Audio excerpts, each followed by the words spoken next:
दोस्तों year and आ रहा है और आज हम चर्चा करेंगे जीएसटी की कौन सी ऐसी 10 कंप्लायंसेस हैं जो हमको ईयर एंड होने के पहले अपनी कंप्लीट करके रखनी है। नंबर 1, सेल्स का रिकन्सिलिएशन। आपको जो अपनी सेल्स है उसको जीएसटीआर 1 और 3B से रिकनसाइल करना है और रिकनसाइल करते समय हमको दो चीज़ों पे बहुत ध्यान देना है कि हमारे जो B2B और B2C सेल्स हैं उनका बाइफरकेशन रिटर्न्स में बराबर गया है कि नहीं, और नंबर 2, जो रेट वाइज हमारा बाइफरकेशन है 5, 18, 28 वो बराबर गया है कि नहीं। नंबर 2 आता है आईटीसी का रिकन्सिलिएशन। हमको ये मेक श्योर करना है कि हमारे बुक्स के हिसाब से जितनी हमने परचेज की है उन सारी परचेजेस का हमने आईटीसी अपने जीएसटीआर 3B में बराबर लिया है कि नहीं, हमारे सारे वेंडर्स ने अपना जो है टाइम्स रिटर्न भरा है कि नहीं। तो ये एक मेक श्योर करना है, और अगर कहीं नहीं हुआ है तो आप अभी वेंडर से कांटेक्ट कर सकते हैं और मार्च के रिटर्न में उनको प्रेशर करके आप कह सकते हैं कि भैया हमारा बिल नहीं दिख रहा, आप इसको दिखाइए।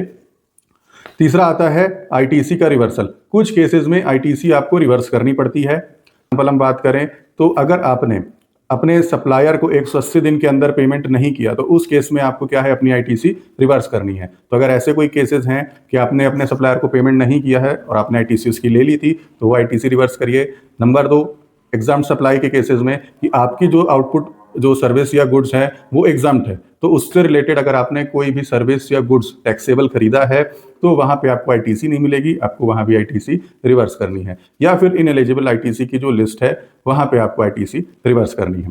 नंबर 4 आता है रिवर्स चार्ज मैकेनिज्म। अगर आपने कोई ऐसी सर्विसेज ली हैं जो आरसीएम में जो है गवर्नमेंट ने नोटिफाई की है तो उस सारी सर्विसेज पे आपको रिवर्स चार्ज पे अपनी लायबिलिटी डिस्चार्ज करनी है।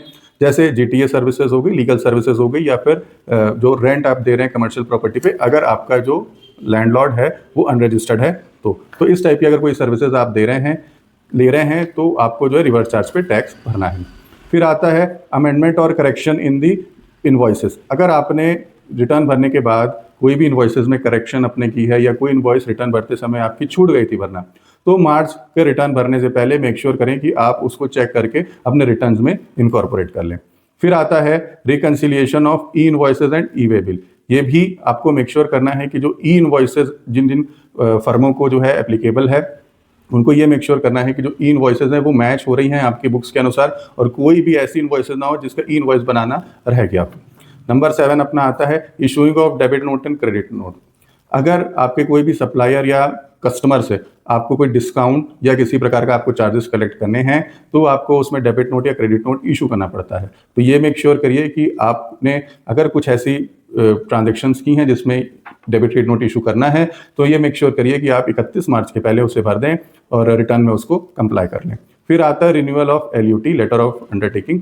एलयूटी जो है एक्सपोर्ट ओरिएंटेड केस में यूनिट्स पे लगती है, और वो कब लगती है, अगर वो यूनिट जो है विदाउट पेइंग जीएसटी एक्सपोर्ट कर रही है तो नेक्स्ट ईयर के लिए जो आपको बेनिफिट अगर लेना है तो उसके लिए आप जो है अभी अप्लाई कर दीजिए।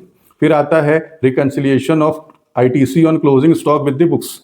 ये मेक श्योर करिए कि आपका जो क्लोजिंग स्टॉक की आईटीसी है वो आपके बुक्स की आईटीसी से मैच होनी चाहिए। ऐसा ना हो कि आपकी बुक्स में आईटीसी ज़्यादा दिख रही है लेकिन एक्चुअल में आपके पास उस आईटीसी का स्टॉक ही नहीं है, या वाइसा वर्सा।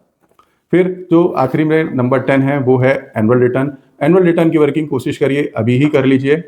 नॉर्मली ये बुक्स फाइनल होने के बाद होती है लेकिन कोशिश करिए कि अभी ही हम इसको कर लें ताकि अगर कहीं करेक्शंस हैं तो वो मार्च में किए जा सकें और भविष्य की समस्याओं से बचा जा सके।